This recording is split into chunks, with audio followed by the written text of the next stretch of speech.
skill shot.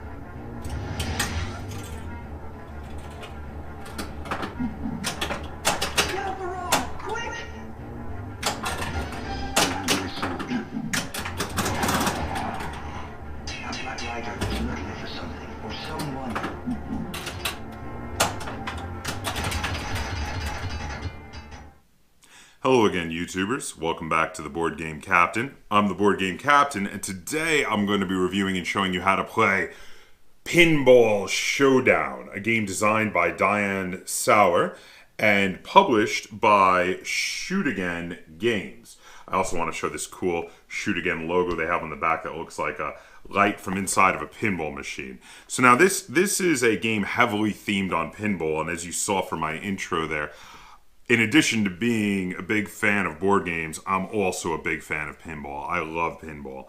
And the theme is very heavy here. The pictures of the cards in here have pictures from classic pinball play fields, and there's a lot of mechanics that are made to mimic or even be named after certain things that happen during a pinball game.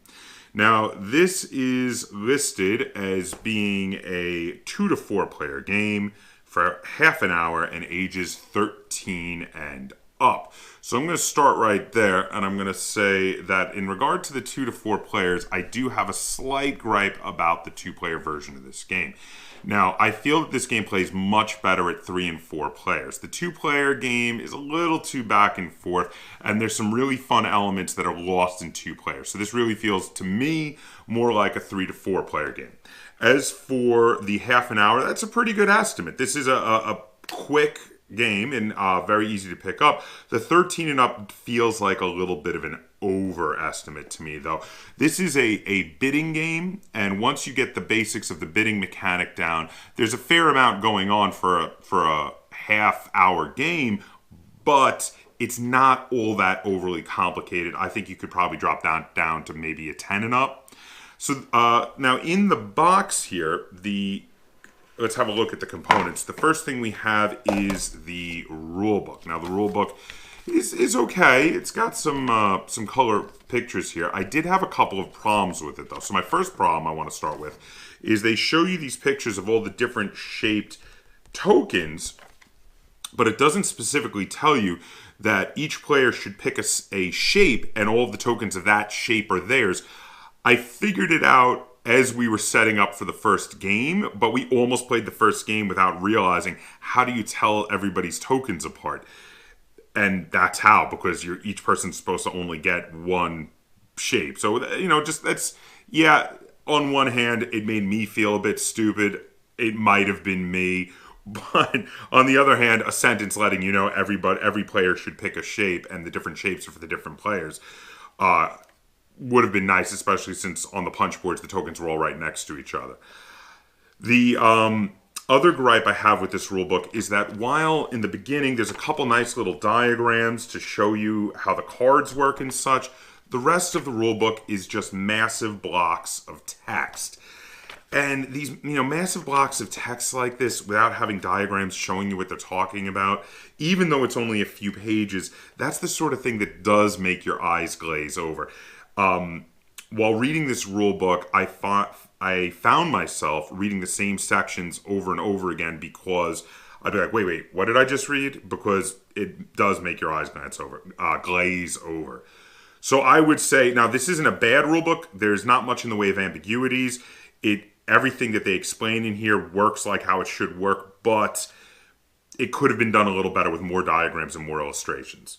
So now the next thing we have is a lot of cardboard pieces. You have this first player token, which is very nice. It's 100 points when lit little light from a pinball machine.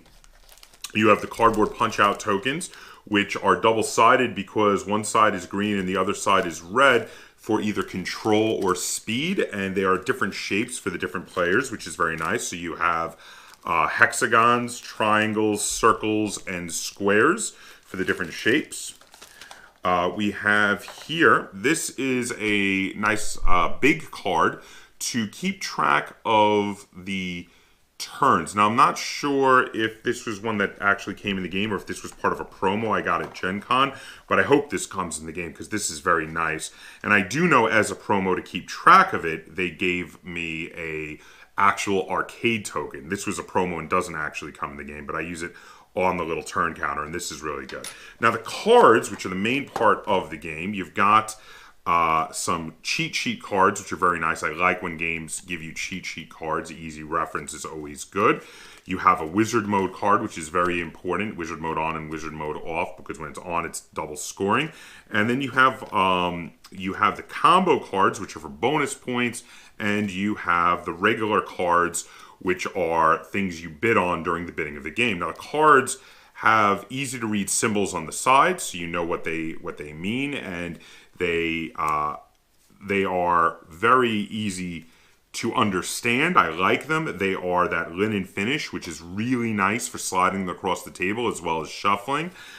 So the component quality of the game is pretty good. I do really like this. But now we're going to head to the table, and I'm going to show you how the game plays. Then we'll come back. I'm going to review it and rate it. I'm going to talk about how the game feels, and we're going to get a second opinion from Lynn. Okay, so here we can see a game of Pinball Showdown set up for 3 players. We have 1 player on this side of the table here that I will be controlling, and then 1 player on that side of the table over there that Lynn will be controlling, and a 3rd player that I will also control on this side of the table over here. Now, to set up the game, you have to have a nice little personal play area where you set up a ×2 token, and this is for your wizard mode scoring. When cards get scored ×2, you put this token on it, and you have a second scoring pile of the single scored things. Now, anything that says bonus on it, like these cards here, which all say bonus on them, can only be scored in the regular score pile. You're never allowed to get ×2 scoring for them. You then have to take your 20 tokens and set 15 of them to the control side, 5 of them to the speed side to start with. You get your nice little cheat sheet card right here to place by your play area. You shuffle up the play field deck and deal 10 cards out to every player.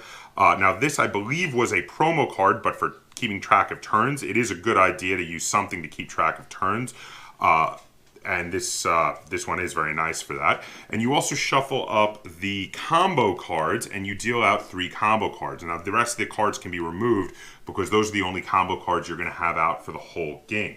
So now we're all set up and we're ready to go. And I'm going to run you through a couple of turns so you see how this goes. So the first thing that happens is we each choose a card to, we deal up 1 card. The first player will deal up 1 card from the playfield deck, and in this case it is a pop bumper, which tells you what the minimum speed is, how much it's going to speed up or slow you down, and how many of it there is in the deck, as well as how many points it's worth.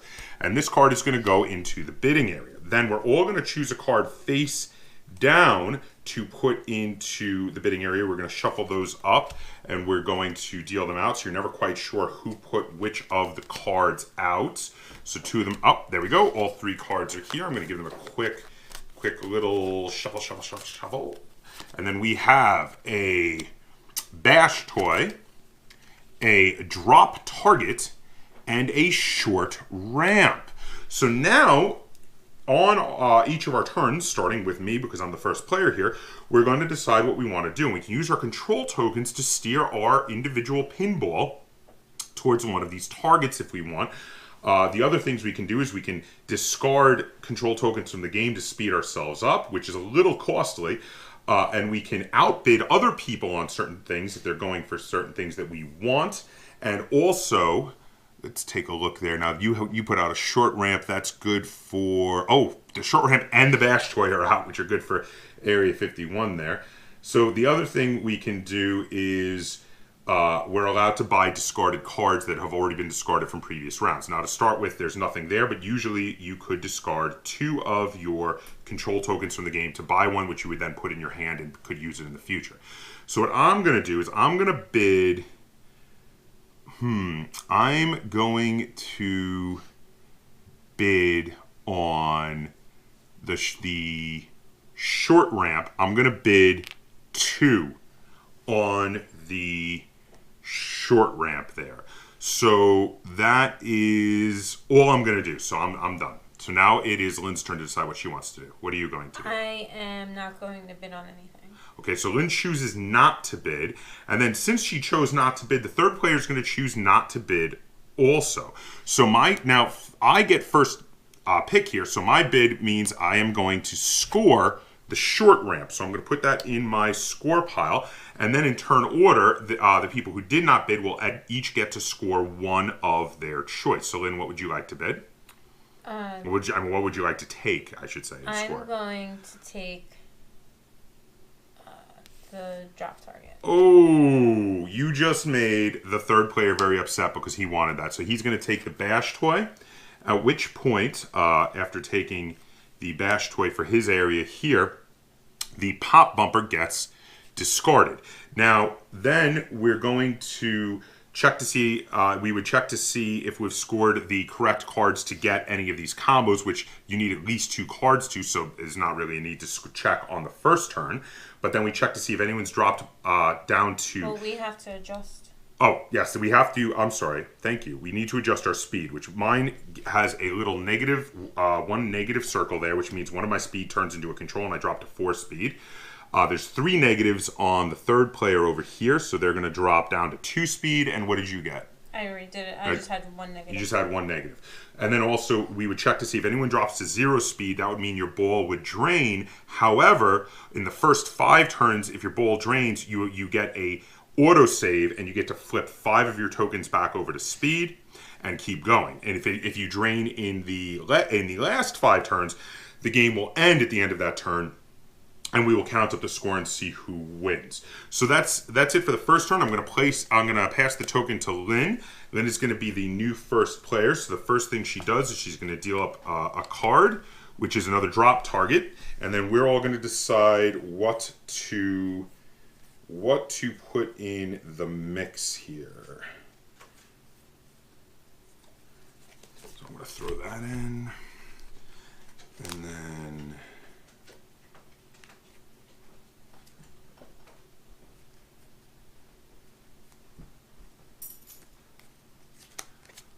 Okay, so Lynn, give him a shuffle, flip them up, and we'll see what we got. So a pop bumper, another pop bumper, and a rollover. Okay, so starting with Lynn, Lynn decides what she wants to do with her control tokens this round. What are you going to do? I am not going to bid on anything. You're not going to bid. Well, the third player here is going to bid on the drop target that they want there. And you know what? I'm gonna bid 1 on the rollover. So now, since that's it, the third player will get to score the drop target. Their token is removed from the game. They're gonna put that in their score pile. I'm gonna get to score the rollover. Lynn will get to score one of those cards of her choice, which goes in her score pile. The last one gets discarded. Now, make sure to do what your scoring card says. I messed up. Oh, did you not have enough speed? No.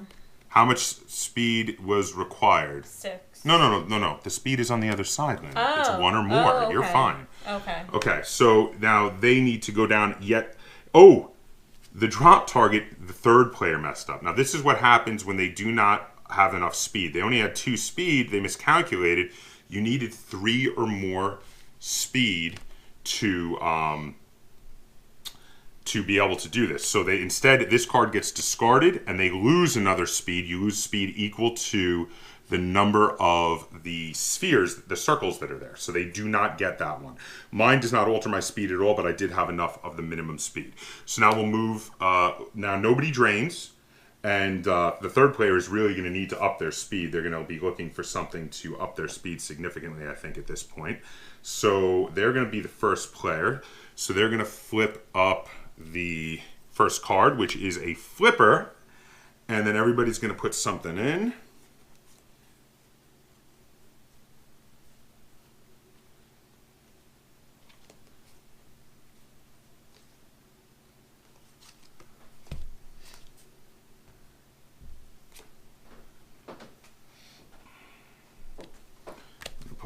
In.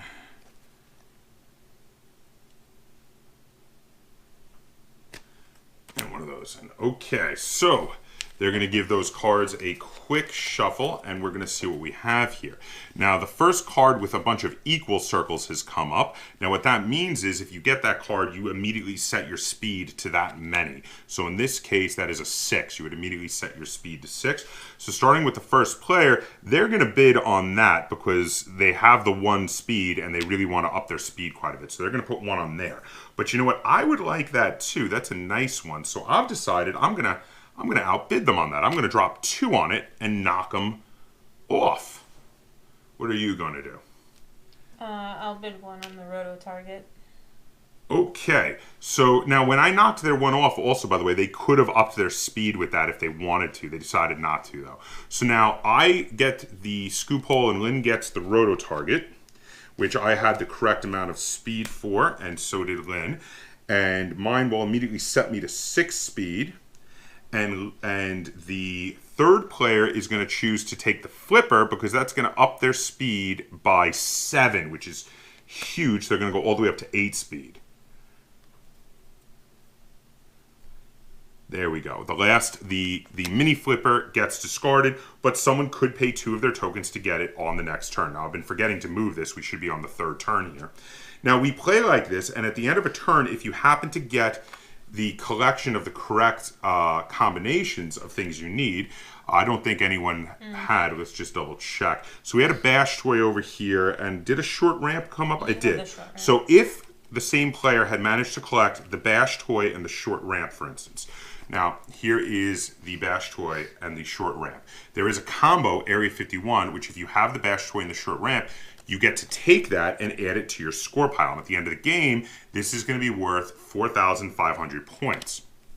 You keep going around like this. Once somebody collects one of these, you will flip over the wizard mode, and for the next turn, all regular scoring, anything that doesn't say bonus on it, will be placed in the ×2 pile, which means it's going to be worth double points. At the end of the game, either after 10 turns or after someone drains in turns 6, 7, 8, or 9, then the game will end, we count up our score, and whoever has the most points wins the game of Pinball Showdown. So now I'm going to head back down to the table. I'm going to review this game and rate it. I'm going to talk about how the game feels, and we're going to get a second opinion from Lynn. Welcome back. So that was how you play a game of Pinball Showdown. So now, for such a small and pretty easy to learn game, there's actually quite a bit I really have to talk about with this. So now I'm going to start with some of the negatives. Now I already talked in the beginning about some of my negatives with the rulebook. Another thing is, and I realized this while I was setting up for this video, this was a promo that came with it along with the token for a score tracker, and the game really should come with a score tracker on its own. That is a bit of a gripe I do have with it. Now, the rulebook and the score tracker aside, I like the game itself. Even with the minor issues that I have with the rulebook, the components are great, and the game is fun. Now, with the theme, I'm a bit of two minds on the theme. So the main mechanic of the bidding doesn't feel like it has anything to do with pinball, and I do love pinball, and I wanted this game because of the theme of it being about pinball. So the big question is, does it need to feel like you're playing a game of pinball? And the answer is no. Of course it doesn't. Because if it's too close to just being pinball, well then I'll just go play a game of pinball. But does it capture the feel and the spirit of pinball? And in that regard, the answer is yes for me. So, all right, the bidding, while that feels a little detached, a lot of the side effects of you know, how when you hit a bumper, it shoots you out real fast and ups your speed, and how the wizard mode and the scoring and everything works, and getting the combination of things to give you more scores all working together. There's also certain things that if you collect them will give you lots of bonus scores. For instance, the drop targets. As you collect drop targets, if you get 5 drop targets, they give you 5,000 bonus points. Which, like normal drop targets, if you collect a bunch of them in a real game of pinball, yeah, that's what they're for. They give you a lot of bonus points. So in regard to that, it does capture the feel of a game of pinball while being a fairly straightforward and interesting bidding game. Now, I like this game. Now, I'm not going to say this game is amazing and it blows my mind and it's the greatest game ever, but I like this game, and this has become a game that I enjoy, and it's a a bidding game that's going to stay in my collection for quite some time to come because I really like it. And I might, even if there were better bidding games I had, I might still hold on to this just for the pinball game, the pinball theme anyway. So for all those reasons, and for the fact that I would play this on any game night that somebody said, hey, what's Pinball Showdown? How does that play? For all those reasons, I'm going to give Pinball Showdown a 7 out of 10 stars because I really do enjoy this game. I've had a lot of fun playing it. I've played it with multiple different people at multiple different player counts. My only real player count I don't like it at is 2 players. 2 players really seems to remove the fun for me, but at 3 and 4 players, this game is great. I really enjoy it. And I'm going to ask to play this game many times in the future, which is why I give it 7 out of 10 stars. But let's get a second opinion.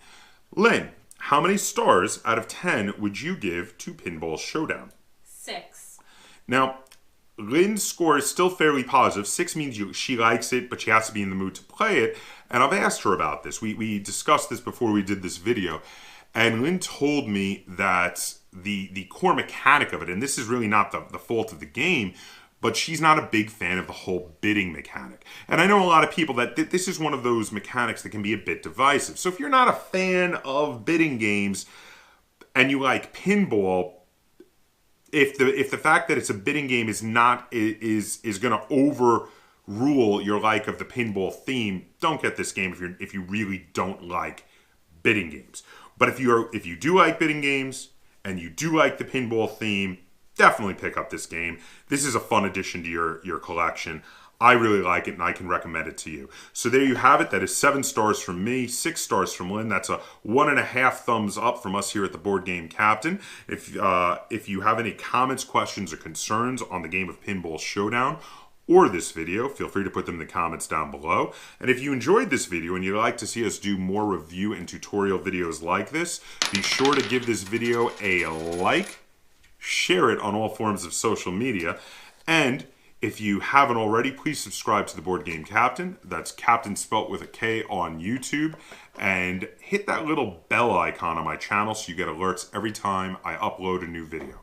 And until next time, game on.